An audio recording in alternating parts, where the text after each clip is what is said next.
My best friend framed me for armed robbery and let me take the fall while he lived free. After years behind bars, I spent every moment digging for the truth until I finally got him sent to prison.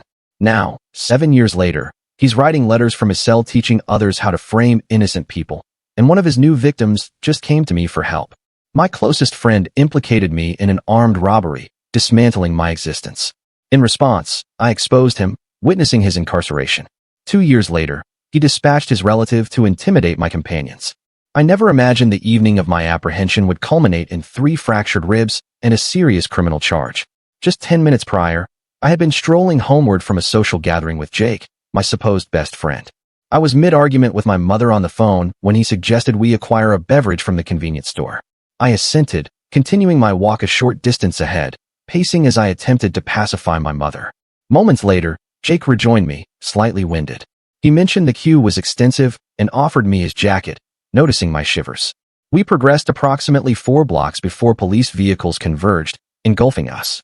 They aggressively tackled me, forcing me onto the pavement, restraining me before I could utter a sound.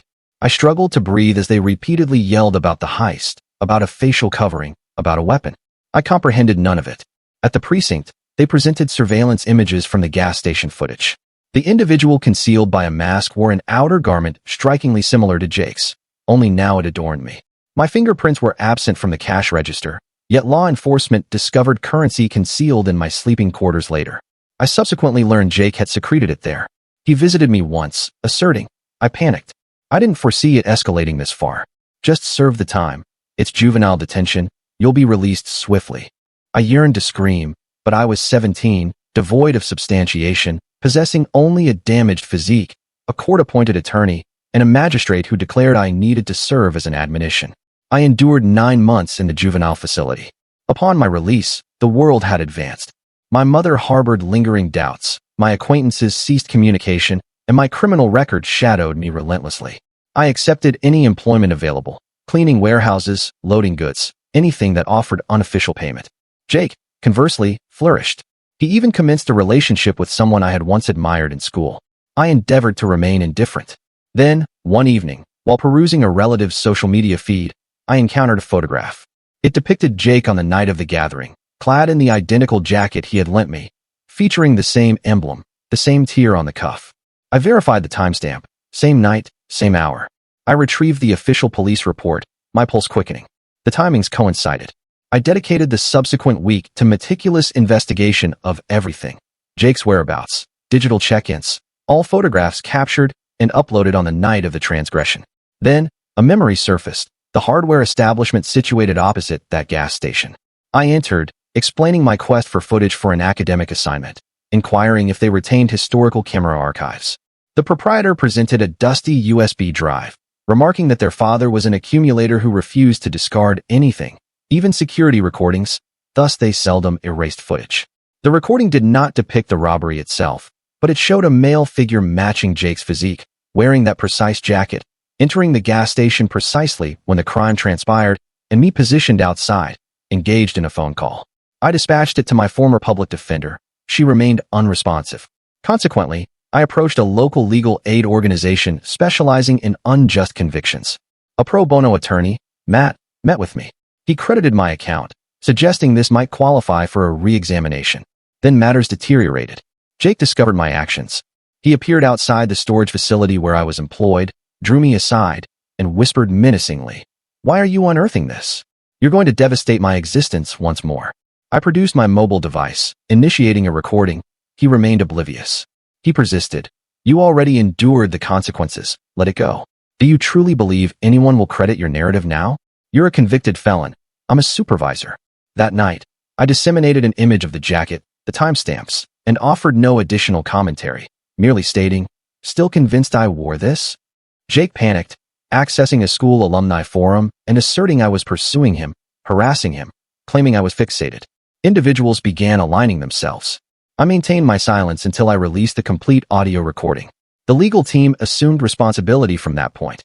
They petitioned for the case to be reopened. Jake was summoned. Under duress, he became careless. In a final, desperate consultation, he confronted Matt, unaware that Matt was also recording, stating, "Even if I committed it, they've already confined him. What more do you desire?" That was the conclusive piece. The video, the photograph, the audio recording, it all corroborated. The presiding judge overturned my conviction. My record was expunged. Jake faced charges of obstruction of justice and robbery. He collapsed when they restrained him, claiming it was an error, that he was merely a youth, that he never intended for it to progress so far. I remained silent. The community began reaching out, former educators, colleagues, even my mother wept upon hearing the news. Yet, I felt no elation, only exhaustion. That night, I received a communication from an unfamiliar sender. You don't know me, but I believe your friend did the same to my brother last year. Interested in conversing?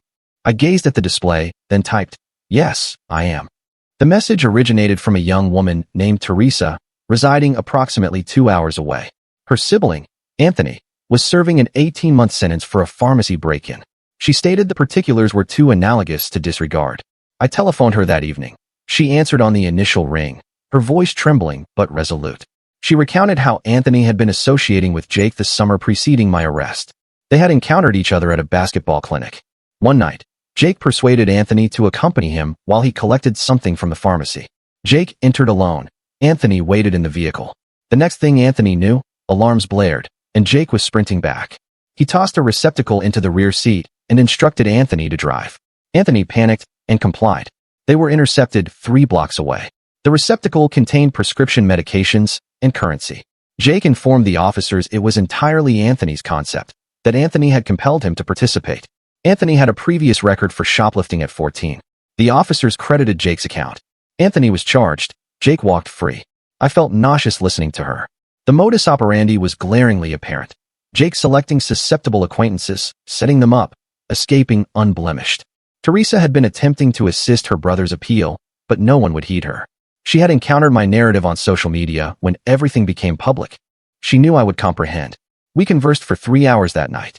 She possessed some corroborating evidence, but insufficient.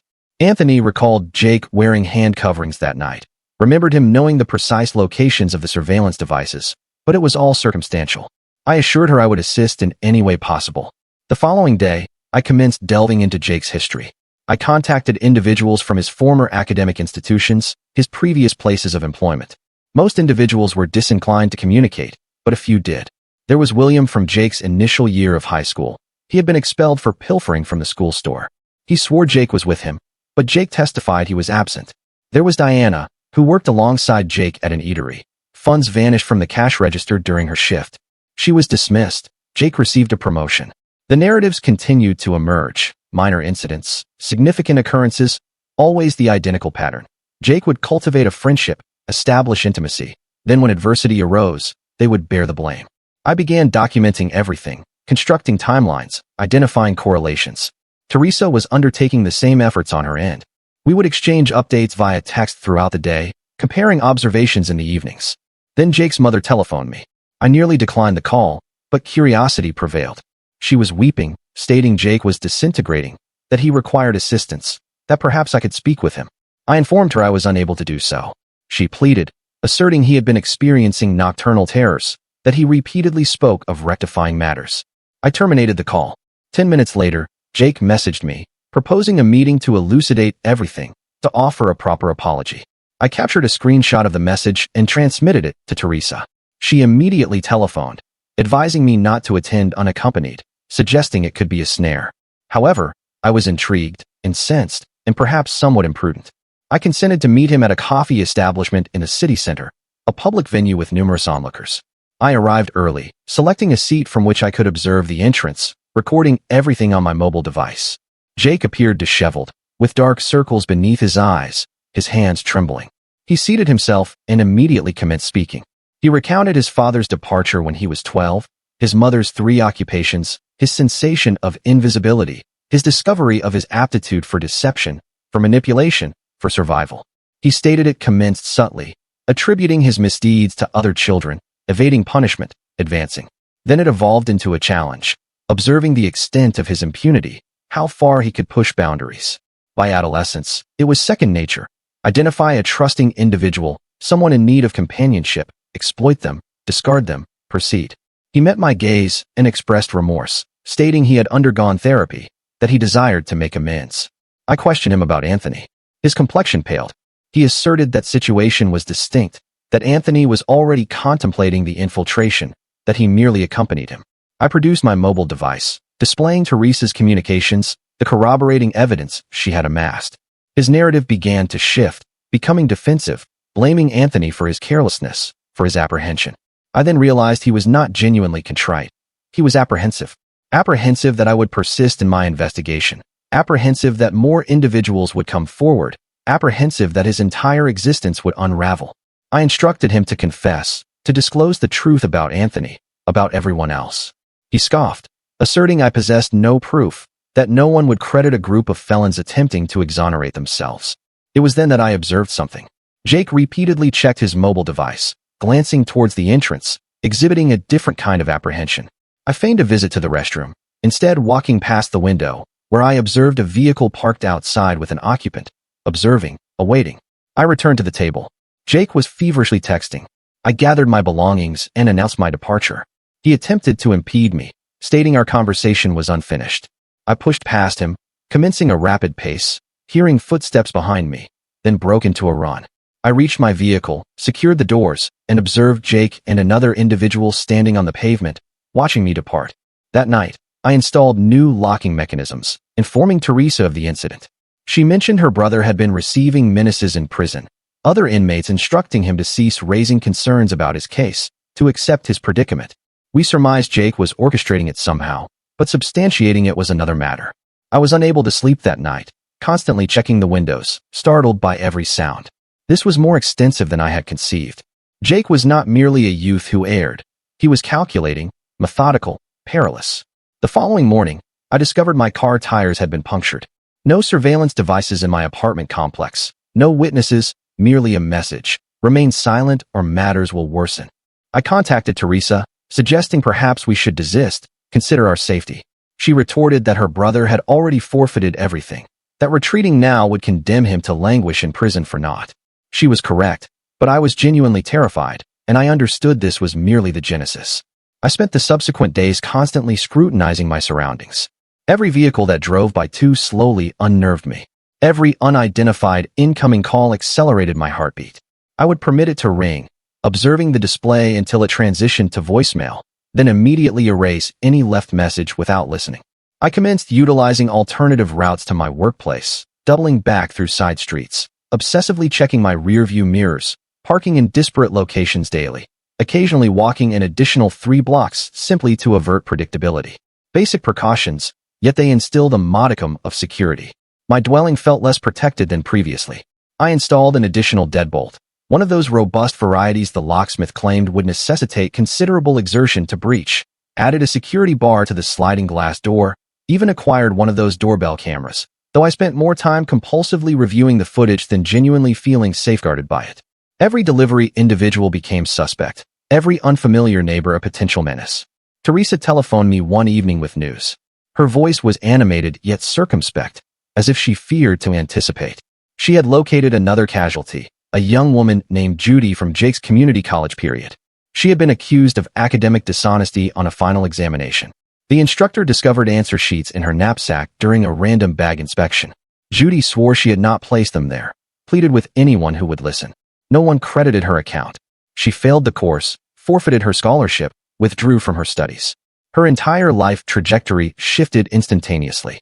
Judy recalled Jake being exceptionally accommodating prior to the examination, offering to study together in the library, borrowing her knapsack to transport some books when his was damaged. She never connected the dots until Teresa contacted her. Now she was incensed, prepared to speak, the kind of indignation that had been smoldering for years, awaiting corroboration. We established a group communication channel, myself, Teresa, Judy, and commenced sharing all known information, constructing a chronological record of Jake's deceptions. It extended further back than we had initially believed, even middle school. Always the identical pattern, the helpful companion, the opportune access, the flawless arrangement, the devastating repercussions for everyone except him. Judy divulged additional specifics as she grew comfortable. How Jake had briefly dated her flatmate, affording him entry to their dormitory room. How he had known precisely which professor conducted arbitrary bag inspections. How he had suggested she bring her knapsack that day instead of merely notebooks. Every particular meticulously orchestrated. Then William reached out. Recall him from Jake's initial year of high school? He had been following my narrative online, stating he wished to assist, possessing old text communications saved, screen captures of Jake planning schemes, discussing facile targets and ideal setups. The messages were chilling in their casualness, Jake deliberating the ruination of lives as if organizing a social event. Our collective expanded to 4, then 5 when Diana joined, then 6, 7, 8. Every few days, a new individual would make contact, someone Jake had wronged, someone prepared to articulate their experience. Each narrative contributed another piece to the enigma, another affirmation that this was not happenstance or misapprehension. This was deliberate, calculated, recurrent.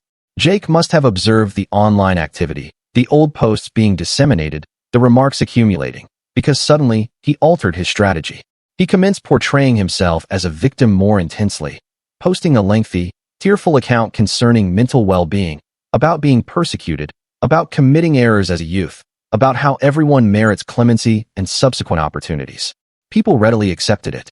The comments section filled with encouragement, with individuals assailing us for cyberbullying him.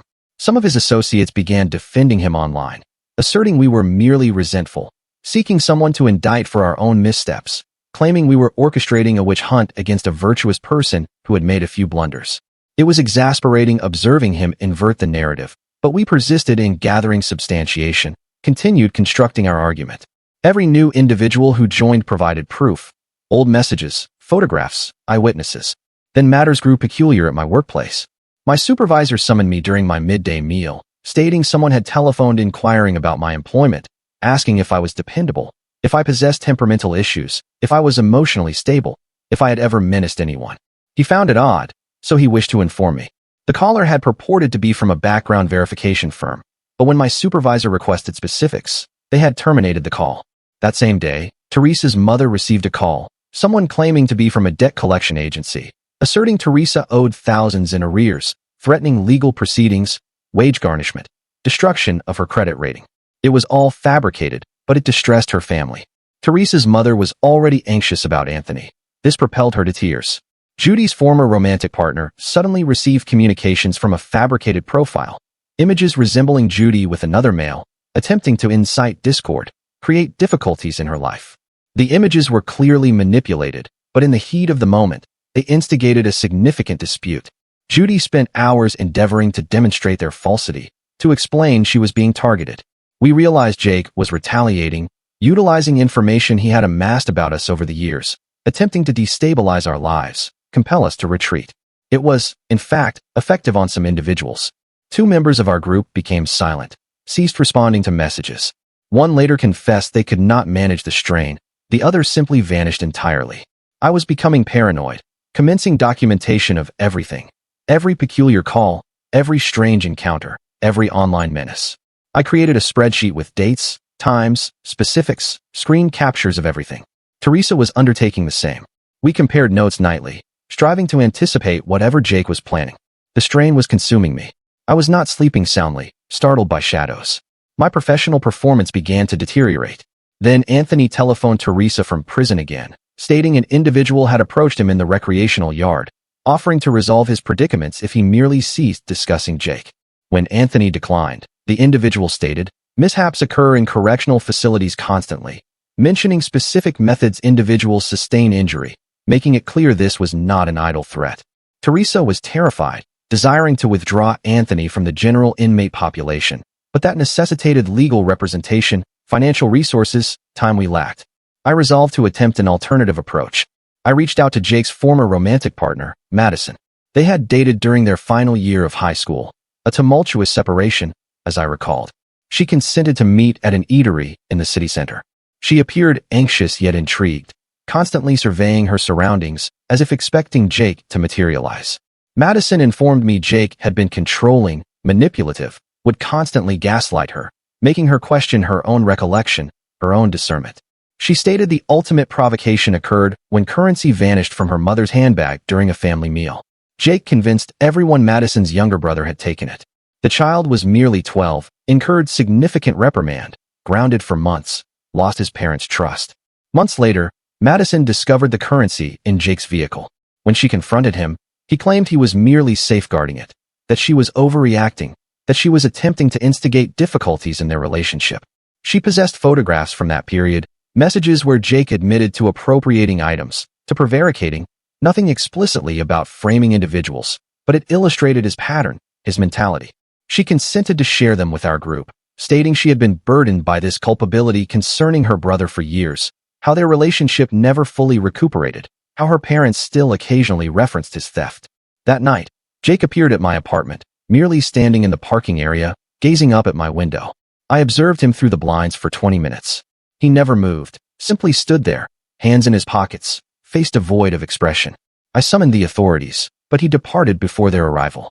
No offense in standing in a public space, they stated. I did not sleep that night, constantly checking the window, startled by every sound. The following day, I discovered a note on my vehicle. You're making an error. This concludes unfavorably for everyone. No signature, but I recognized the author. The handwriting appeared hurried, enraged. I retained the note, adding it to my expanding dossier, displaying it to Teresa. She stated she had received one as well, as had Judy. Teresa had a notion. What if we induced Jake to confess again, but this time with multiple witnesses, superior recording, rendering it irrefutable? It was perilous, but we were depleting our alternatives. Anthony's predicament was worsening. Jake was escalating. We required something tangible, something that could not be rationalized away or repudiated. We meticulously planned it, dedicating hours to reviewing every particular. Judy would contact Jake, stating she wished to apologize, to move forward, requesting a meeting. I would be present, covertly recording. Teresa would serve as backup. William and Diana would be nearby, as a precaution. We even formulated contingency plans. What if he brought companions? What if he became violent? What if he failed to appear? Jake consented to meet Judy at a park, public but not excessively congested, ideal for our objectives. I arrived early, positioning my mobile device in my jacket pocket, testing the audio, ensuring the battery was fully charged. Teresa parked where she could observe everything. William and Diana awaited by the recreational area, everyone communicating via text, everyone prepared. Judy arrived precisely on schedule, seating herself on a bench near the waterfowl pond, appearing apprehensive yet resolute. She had rehearsed her intended statements. We had practiced them a dozen times.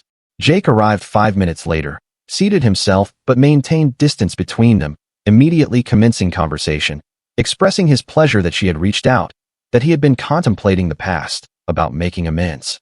His voice possessed that same faint sincerity I remembered. Judy executed her role flawlessly, stating she had been struggling since her university days, that losing her scholarship had ruined her life, that she merely desired to comprehend why it had transpired. Jake began narrating his customary tale about misunderstandings, about being youthful, about everyone committing errors. He was adept, smooth, almost convincing if one were not privy to the truth. Then Judy pressed, directly inquiring if he had placed those answer sheets in her bag. His entire demeanor transformed, becoming defensive, asserting she was attempting to ensnare him, that this was some form of setup. He rose to depart, commencing to survey his surroundings suspiciously. It was then that I emerged, mobile device visible, recording everything. Jake's face blanched. He glanced around, observed Teresa approaching, William and Diana walking over, realized he was encircled, not physically. We maintained our distance, but he knew we were all present, all witnessing, all recording. He attempted to flee. I followed, not truly pursuing, merely walking, keeping him within my line of sight. He rounded a corner, running directly into 2 more individuals from our group. Word had disseminated. People had arrived independently, desiring to witness him face repercussions, desiring to observe him squirm as he had made them squirm. Jake ended up back at the bench, surrounded by 8 individuals he had wronged, all recording, all awaiting. He broke down, but not in a contrite manner, in an enraged manner. He commenced ranting about how we were all failures, how we deserved what had transpired, how he was more intelligent than all of us. His facade completely gone now, the true Jake finally manifesting. Then he uttered it, the crucial statement we needed. Yes, I orchestrated all your downfalls, so what? Do you believe anyone cares? Do you believe this matters? I'll simply deny it later, claim you all conspired against me, edited the videos. Who will credit a group of criminals? He was practically spitting the words, years of superiority complex finally erupting. It was then that an unfamiliar woman spoke up. She introduced herself as Joyce, stating she was a social worker, had been following our narrative online, and came to ascertain the truth for herself. She had recorded everything as well, from a different vantage point, with clear audio, a professional witness, impartial, credible. Jake recognized his blunder, attempted to retract, claiming he was merely enraged, being sarcastic, but it was too late. We possessed multiple recordings from various angles, capturing him admitting to everything. His words were distinct, irrefutable, impossible to explain away. He departed swiftly thereafter, practically sprinting to his vehicle. We all remained there for a moment, not truly celebrating, merely processing. We had succeeded. We possessed proof, genuine proof, the kind that would withstand scrutiny, the kind that could not be dismissed. That night, our group chat was abuzz, everyone sharing their recordings, comparing perspectives, ensuring everything was securely backed up, multiple duplicates, cloud storage, physical drives. Joyce offered to assist us in organizing everything, rendering it presentable. She knew individuals who could assist, legal professionals, advocates, media contacts. But Jake was not finished. The following morning, Judy's car windshield was shattered. Teresa's mother received additional menacing calls. William discovered his social media accounts had been compromised, malicious messages dispatched to his contacts. Jake was retaliating, attempting to intimidate us into silence, desperate now, perilous. I was at my workplace when my supervisor summoned me again, stating he had received more calls, this time asserting I was dangerous, that I had threatened individuals, that I possessed a history of aggression. He stated he did not credit it, but corporate management was posing inquiries. My employment was now jeopardized, years of reconstructing my life potentially undone by further fabrications. That afternoon, Anthony telephoned Teresa again. The threats in prison had intensified. Someone had propelled him down a staircase, stating the next instance would be worse. Teresa was weeping on the telephone, asserting, perhaps we should cease. That it was not worth her brother sustaining injury. I could hear her mother in the background, equally distressed. But then something unforeseen occurred. Other inmates commenced protecting Anthony. It transpired some of them had also been following our narrative, had their own encounters with individuals akin to Jake. They formed a sort of protective cordon around Anthony. The threats ceased, even within the correctional facility. Truth and solidarity held sway. Meanwhile, Jake was spiraling. His social media presence became unhinged, constantly posting about being persecuted, about elaborate conspiracy theories, about everyone being intent on harming him. His associates began distancing themselves. His employer commenced asking questions. The meticulously constructed image crumbled. We resolved to release everything simultaneously, all the recordings, all the corroborating evidence, all the narratives. We created a straightforward website, arranged everything chronologically, rendering it irrefutable. Then we disseminated it everywhere. Social media, local news outlets, community forums, anywhere individuals would lend an ear. The response was immediate. Local news picked up the story, not extensive national coverage, but sufficient. People began sharing their own accounts concerning Jake, incidents we were even unaware of. The pattern extended deeper than we had imagined. Elementary school, summer camps, athletic teams, everywhere he had been, he had left casualties. Jake attempted damage control, retained legal counsel, dispatched cease and desist directives. But we had been meticulous. Everything we shared was factual, documented, verified. His attorney withdrew after reviewing the evidence. Even legal professionals would not engage with this predicament. Then the genuine repercussions commenced. Jake's employment was terminated. His apartment complex evicted him after numerous grievances. His associates completely severed ties with him. Even his mother ceased publicly defending him. The isolation he had inflicted upon others finally reached him. Yet, we were not content with merely social consequences. We desired genuine justice, particularly for Anthony, still confined to prison for something he did not commit. Joyce connected us with superior legal representation, individuals specializing in unjust convictions, individuals who comprehended the system. They reviewed Anthony's case, stating that with our new corroborating evidence, they could petition for immediate release, perhaps even secure the conviction's complete overturn. It would require time, but they were sanguine. For the first time in years, Teresa harbored genuine hope. Jake made one final, desperate maneuver. He appeared at Teresa's residence. Her mother was home alone. He forced his way inside, commencing to demand Teresa retract everything, stating he would rectify matters if we merely ceased. His desperation was palpable, perilous. Teresa's mother, however, was resolute. She seized a baseball bat, instructed him to depart. When he refused, she telephoned emergency services, reporting an intruder. Jake fled before law enforcement arrived, but it was sufficient. They issued an arrest warrant for him, breaking and entering, criminal trespass, intimidation. They apprehended him 2 days later, charging him with breaking and entering, intimidation, harassment. His bail was set prohibitively high. His mother was unable to afford it. He remained in county detention awaiting trial, finally experiencing the system from the opposing perspective. It was then that more individuals began coming forward, individuals we had not even discovered, all with analogous narratives, all willing to provide testimony. The prosecutor commenced constructing additional cases, the robbery that led to my confinement, the pharmacy infiltration, others we were even unaware of. Years of transgressions finally being linked. Our group evolved into a support network. We would convene online weekly, share updates, offer encouragement, assist each other in healing. It was no longer solely about Jake. It was about reconstructing our lives, about recuperating, about preventing this from afflicting others. Judy returned to her studies, earned her qualification. Diana initiated her own enterprise. William became an advocate for juvenile justice reform. Everyone discovering their own path forward, reclaiming the futures that had been pilfered. Anthony's case progressed more swiftly than anticipated. The new corroborating evidence was overwhelming. Combined with Jake's other charges, the prosecutor agreed to expedite the review. Within 2 months, Anthony was released, time served, conviction overturned, record expunged. Teresa transmitted a video of him exiting. She was weeping, her mother was weeping. Anthony simply appeared stunned, as if he could not fathom its reality. They embraced for an extended duration, years of separation finally concluding. We all gathered in person for the first time at an eatery. Anthony was present, finally liberated. He was reticent initially, institutionalized, but as the evening progressed, he became more open, expressing gratitude to everyone, stating he had relinquished hope until we intervened, asserting that knowing people credited him sustained his resolve. Jake's trial commenced shortly thereafter. Multiple charges across various jurisdictions. He attempted to negotiate a plea bargain, admit to lesser offenses, but prosecutors sought maximum sentences, desiring to establish an example. Sounds familiar, except this time it was genuinely merited. I testified at the primary trial, as did Judy, Diana, William, Anthony, Teresa. One by one, we recounted our experiences, presented our corroborating evidence, made it unequivocally clear this was not isolated. This was a pattern, a decade of deliberate harm. The jury listened intently. Some shook their heads, some appeared incensed. Jake's legal representative endeavored to portray him as troubled, requiring assistance, not punishment.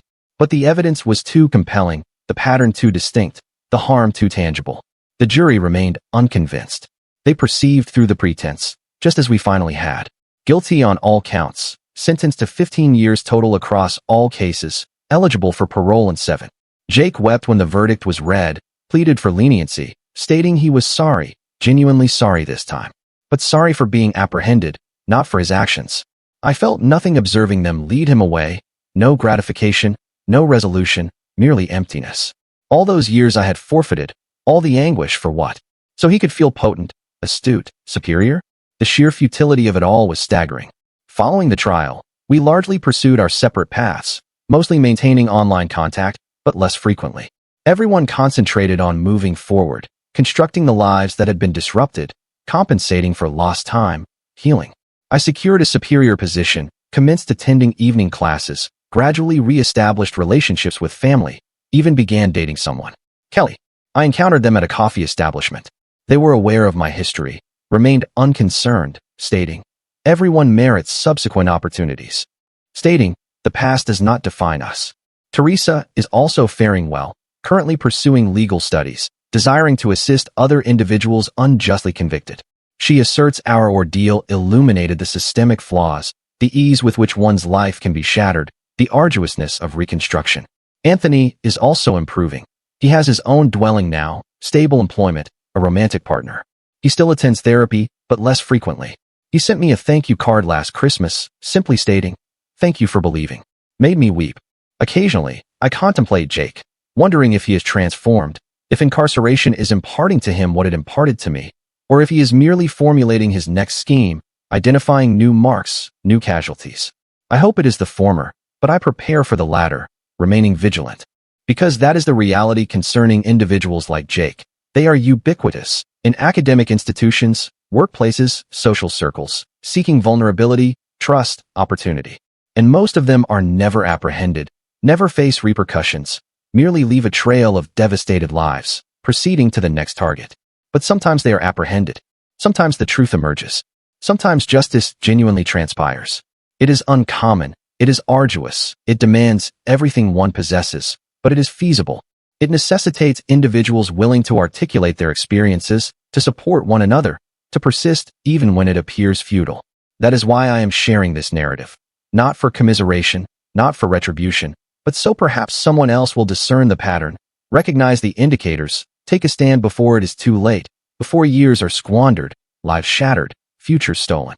And if you are perusing this and you have been framed, set up, betrayed, understand that you are not isolated, that truth possesses a way of surfacing, that people will eventually credit your account, even if it requires years, even if it appears hopeless, even if the entire world seems aligned against you.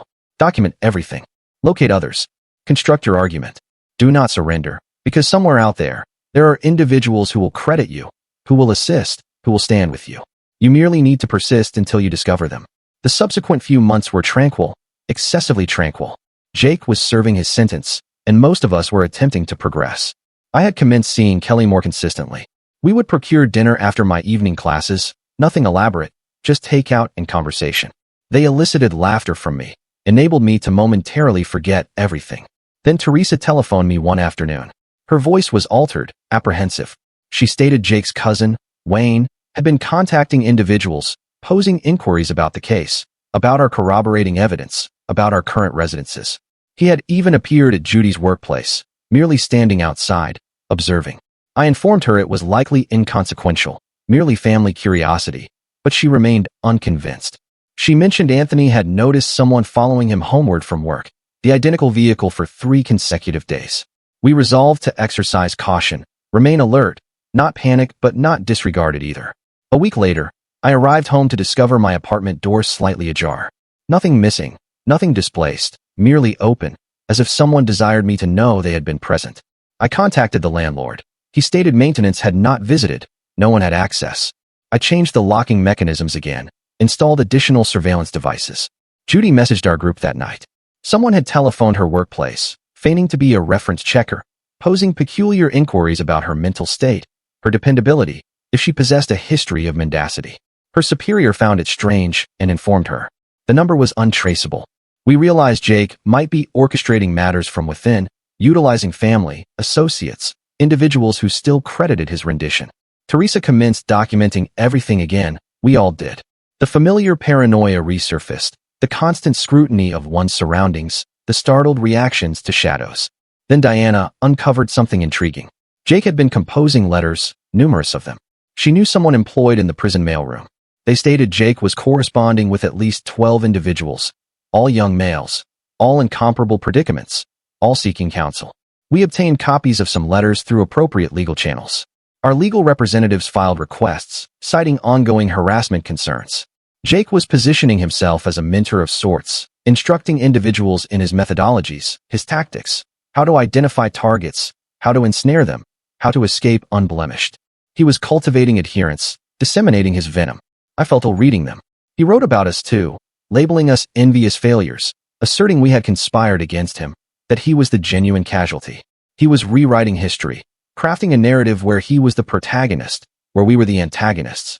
Teresa desired to intervene, somehow halt him, but our legal counsel stated composing letters was not illicit. Even instructing individuals to commit offenses was safeguarded as freedom of expression until they actually perpetrated something. We were constrained, observing him establish a network from behind bars. Then one of the recipients contacted me, a young man named Arthur, 19 years of age. He stated he had been corresponding with Jake for guidance concerning dealing with tormentors. Jake had instructed him to frame them for theft, secure their expulsion, devastate their lives before they could devastate his. Arthur, however, was discerning. He searched Jake's name online, discovered our website, perused everything, realized he was being manipulated, groomed into becoming the next Jake. He transmitted all their correspondence to me, desiring to assist in halting this. We appended Arthur's letters to our collection, commencing outreach to the other individuals Jake was writing to, cautioning them, revealing the truth. Some heeded, some did not. Some were already too deeply enmeshed in his web. One of them, an individual named Joe, had already commenced employing Jake's techniques. He set up his flatmate for illicit substance possession, resulting in his expulsion from university. He boasted about it in his letters to Jake. We attempted to assist the flatmate, but without proof, There was nothing to be done. This was the predicament. Jake had discovered a means to perpetuate his harm from prison, creating numerous iterations of himself, instructing others to ruin lives. We had halted him, but not his influence, not his legacy of detriment. I met with our legal representative again, inquiring if there was any recourse. She stated that unless Jake explicitly instructed someone to commit a specific offense, it was merely discourse, merely concepts, protected speech. The system that had previously failed us was failing us once more. But then Wayne committed an error. He approached Anthony directly, offering him monetary compensation to retract his testimony, stating Jake could ameliorate his existence within if Anthony merely asserted he had lied, that we had all lied, that we had coerced him into participation. Anthony recorded everything. Wayne admitting Jake had dispatched him, that there was a scheme to discredit all of us, to secure Jake's convictions overturn on appeal, to sue us for defamation, to devastate our lives all over again. We presented the recording to prosecutors, witness tampering, obstruction of justice, conspiracy, genuine charges with genuine ramifications. They apprehended Wayne 2 days later. He immediately capitulated, divulging everything, including substantiation that Jake was directing operations from within the correctional facility. Finally, action was taken. Jake was transferred to solitary confinement, his communications restricted, his calls monitored, his capacity to manipulate from within severed. His network disintegrated without his constant guidance. The letters ceased, the harassment concluded. But the damage was done. Joe's flatmate had withdrawn from his studies. Another young man named Jonathan had been expelled after being framed. 2 more lives derailed.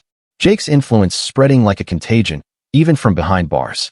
We resolved to expand our website, adding a section dedicated to recognizing manipulation, warning signs, red flags, resources for casualties. Kelly assisted with the design, rendering it user-friendly, easily discoverable on search engines. The site garnered thousands of visits, individuals sharing their own narratives, not merely about Jake, but about their own Jakes, the manipulators in their lives, the ones who had ensnared them, exploited them, discarded them. It evolved into a community, a support network. Local academic institutions commenced inviting us to speak, share our narrative, educate children about manipulation, about safeguarding themselves, about articulating their experiences. Judy was exceptional at it, transforming her anguish into purpose, assisting children in recognizing the patterns before they became casualties. I was apprehensive the first time I spoke, standing before 100 high school students, recounting the most dreadful night of my existence. But then I observed their countenances, some nodding, some weeping, some recognizing their own experiences. It mattered. It helped. One young woman approached afterward, stating her friend was engaging in similar behaviors, setting up individuals, causing them trouble, portraying themselves as victims. She was uncertain what course of action to take. We conversed for an hour, provided her with resources, instructed her to document everything, to locate others who had been harmed, to speak up collectively. A month later, she emailed me. They had exposed her friend, secured assistance for them, halted the pattern before it devastated more lives. She expressed gratitude, stating our narrative had imbued her with courage, made her realize she was not delusional, was not isolated. This became our new norm, speaking, educating, preventing, transforming our trauma into something beneficial, something that could prevent others from enduring what we had. It was not precisely healing, but it was purpose. Jake attempted one final appeal, asserting ineffective counsel, claiming his legal representative had not adequately defended him. The appeal was denied. The corroborating evidence was too overwhelming, his own pronouncements too incriminating. He was compelled to serve his full sentence. No early release, no parole. I visited him once. I am uncertain why. Perhaps curiosity, perhaps a desire for resolution. He appeared diminished in his prison attire, older. The self-assurance gone, the swagger vanished. Merely another inmate now, another numeral in the system. He attempted to manipulate even then, stating he had embraced faith, that he had transformed, that he desired to make amends, apologized properly. I merely gazed at him, uttered nothing, permitted him to speak, observed his performance, saw through every falsehood. When he concluded, I rose, informed him I forgave him, not for his benefit, but for mine. Because harboring that indignation was exhausting. Because I possessed superior endeavors for my energy. Because I had triumphed. I had reconstructed. I had endured. He appeared astonished, then incensed, then desperate. He commenced asserting I owed him, that without him, I would never have become who I was, that he had fortified me, that I should be grateful. The same antiquated manipulation, the same antiquated stratagems. I departed without responding, never returned, never dwelled upon him much thereafter. He had consumed sufficient of my time, my energy, my existence. I was finished affording him space in my thoughts, finished permitting him to matter. The website continued to expand, becoming a resource, an early warning system. Individuals would post about potential manipulators. Others would corroborate patterns, share experiences. We had inadvertently created a preliminary alert system, a network of survivors safeguarding future casualties. Kelly and I cohabited, a modest apartment, but ours, replete with vegetation they insisted on acquiring. Books I collected, photographs of positive experiences, new recollections supplanting old trauma, constructing something wholesome, something authentic. Teresa graduated from law school, passed the bar examination, commenced working on unjust conviction cases. She stated she would never forget what we had endured, what Anthony had suffered. She has assisted in liberating 3 individuals thus far, 3 lives preserved, 3 futures restored. Anthony is also improving. He possesses his own dwelling now, stable employment, a romantic partner. He still attends therapy, but less frequently. He transmitted a photograph to me last week. Him and his romantic partner at the seashore, smiling, unburdened, living the existence that was almost stolen. Judy now teaches full-time, high school psychology. She incorporates her experiences into every lesson, instructing children about wholesome relationships, about warning signs, about crediting their intuition. Her students adore her, labeling her genuine, authentic, someone who comprehends. Diana's enterprise is flourishing. She has employed 2 individuals, both of whom had experienced analogous predicaments, affording them opportunities others would not, constructing something constructive from something detrimental, creating possibilities where none existed. William works with at-risk youth, counseling, mentoring, demonstrating superior pathways. He states witnessing children evade Jake's influence renders everything worthwhile. Every sleepless night, every moment of uncertainty, every scar. Even Joyce remained involved, the social worker who had witnessed Jake's confession. She assisted in formulating a training curriculum, instructing social workers to recognize manipulation, to safeguard vulnerable children, to halt patterns before they become tragedies. We still convene occasionally, not as frequently, not as urgently, merely companions now, united by shared trauma but not defined by it. We laugh more than we weep, converse about futures more than pasts, commemorate victories more than mourn losses. Last week marked 5 years since my apprehension, the night that transformed everything. I had not even recalled until Teresa messaged me. Time had dulled the anniversary, rendering it merely another day. That felt like triumph too. I am composing this from my new office. Yes, I possess an office now, employed in information technology security. It transpires that being paranoid about documentation renders one proficient at data protection. Who knew trauma could transmute into professional competencies? Kelly just presented me with coffee, kissed my forehead, reminded me we have dinner plans. Normal routines, ordinary existence, the kind I believed I would never possess, the kind Jake attempted to pilfer, the kind I fought to reclaim. Occasionally, new individuals reach out, discover our website, share their narratives, request assistance. We respond when able, direct them to resources, connect them with others, maintain the network's expansion, sustain the flow of support. Because that is the essence of surviving something of this nature. You desire to assist others in surviving too. You desire to spare them the anguish, the lost years, the shattered faith. You desire to be the individual you required when you were drowning. Jake is scheduled for release in 2 years. We are aware. We are prepared. The network is now more robust, the documentation superior, the support system solid. He will encounter a vastly different world than the one he departed, one where his stratagems are known, his patterns recognized, his power diminished. But that is a future concern. Today, I have code to compose, Kelly to cherish, companions to meet, a life to experience, a genuine existence constructed upon truth, sustained by connection, protected by wisdom hard-earned. Occasionally, I drive past that convenience store, the one where it all commenced. It is a coffee establishment now, gentrification or whatever.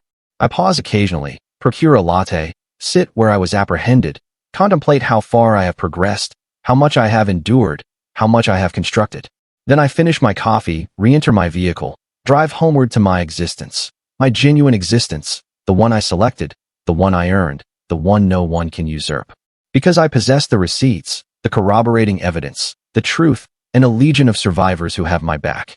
That is my narrative, our narrative, still being written, still unfolding, but the most arduous chapters are behind us. The antagonist vanquished, The casualties triumphant, the pattern disrupted. The future is ours to script. Thank you for perusing. Share if it assists. Reach out if you require assistance. Document everything. Trust your intuition. Locate your people. Resist. Flourish. Prevail. And remember, they exist, the Jakes of the world. But so do we, the survivors, the combatants, the ones who discern through the falsehoods, who take a stand, who articulate their experiences, who refuse to be casualties, who refuse to permit them to triumph. We are ubiquitous now, observing, cautioning, awaiting, prepared.